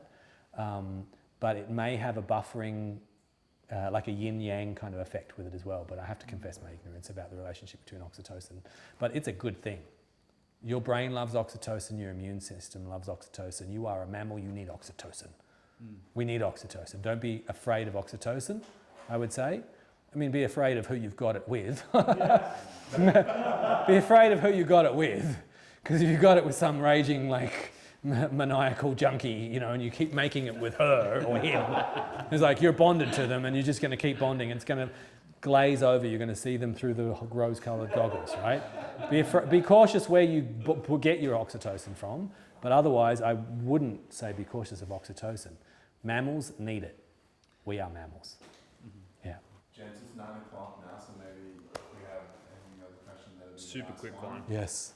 Yeah, thanks for bringing this, what feels like to me a really evolved conversation around testosterone and mojo and masculinity. And is there any other resources that you could recommend besides the Tao of Testosterone that kind of, cover this or speak about it? Yes, I'm recently made a course called The Unwounded Womb, and it had all my material for women about being wise women, about their hormones and all this witchy stuff and some mythological stuff and a kind of mix of stuff, right? And I'm currently working on the men's version of that this month at present, and I'm here as a part of that. And the working title is The Unwounded Man, so that there's a synergy with those two pieces. And inside that, I think that there's going to be some free components that are there. And so watch this space, follow me on wherever you find me on Instagram or something, or sign up to my newsletter, and there will be some ways, because I make free resources as well. So there'll be a course where all the stuff is in, and you can give me money for that, and that's what I do. But there's also free stuff that's available, where I'm putting all that information together. Awesome. So Thanks. yeah, I'll share that. And so Nick definitely sent out the Tao of Testosterone, so that's a whole nother free piece that's inside there that's like tonight, and it's got a cool little diagram in it that I made. So I just want to summarize maybe one thing. There sounds like there's a real magical element to that you create the possibility or the meaning making for your own success pyramid, and then you activate your integrity to be true to your word, and you execute your story. Yes. And then you start to live into, this new man and produce this testosterone. Yes. Yeah, there is definitely, because testosterone is a psychosocial molecule, it's not just biochemical. It is, like all of those things, psychosocially determined. As is your cortisol levels, as are your oxytocin levels, as are your serotonin levels, as is your immune system. This weird story we're living in of objects out there and subject in here and separation and physical stuff and mind stuff, that's all bullshit. It doesn't hold up under scrutiny. It doesn't hold up. And so this piece that sounds magical, yeah, it is. And it's also well attested to in the literature that the magical component of it is the stories that we tell ourselves as men, right? the narratives that we live in, and the success that, as we define it, as we define success, has an enormous impact upon your serum testosterone levels. So define it for yourself and do not let the world define it for you, right? Do not let anyone define it for you, and keep defining it and redefining it and redefining it again, right? It just keeps changing. And how I defined it for myself in my 20s was different to my 30s, and I'm now like facing 50, right? It's just around the corner, and it keeps evolving and changing, and that's okay, right? And it needs to. But so yeah, it's magical, right? And I think that's really important, especially in a strange, tough, late stage capitalist, materialist, industrial complex like we're living in, right? It is not working for men. The world around us is not working for men. It's not, right? 90% of suicides on this planet are men, right? We are misrepresented in the prison system. There's so many ways in which our culture does not work for men, right? It doesn't work for women either. I'm not saying it does, but I'm just saying it's not working. And so you have no choice as a man and as a father but to play your own game, to write your own story, right? To define success on your own terms and to work with how you're wired. Because how I keep my back straight, you can't follow me like, oh, well, I'll be a doctor of Chinese medicine and shave my head and paint my nails and then I'll have mojo like Jimmy. It won't work. It won't. Obviously it won't work. You got to play your game, and you're wired in a particular way. You have particular talents. You have particular dreams, right? Success and well-being is on your terms, and an inside job, and our best WHO definitions bring it back to something very personal and very individual. And so on that note, my brothers, I want to close this circle and wish you all the most glorious journeys through that tough place that we outlined tonight, right? There's some tough things ahead of you. There is. Anyone that tells you otherwise is blowing smoke up your ass, right?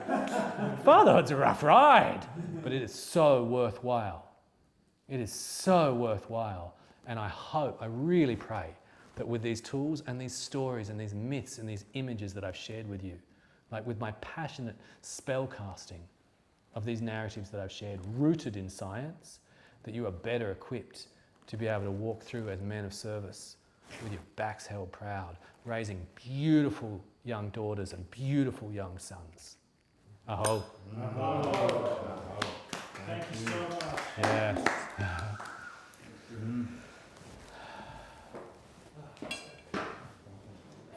want to ask a question back on like the colour of coffee. Which should it be black? Yes. What's the taste on it? And that's a wrap for tonight, ladies and Yes. As in the piece that I said about urination or something like that? Yeah, how coffee's still black and has to come out clear, you know? Yeah, I think I was using that like mythopoetically to help to be able to say there's a metabolic cost to everything. Okay. Yeah, not necessarily that black things are worse. Yeah, sure.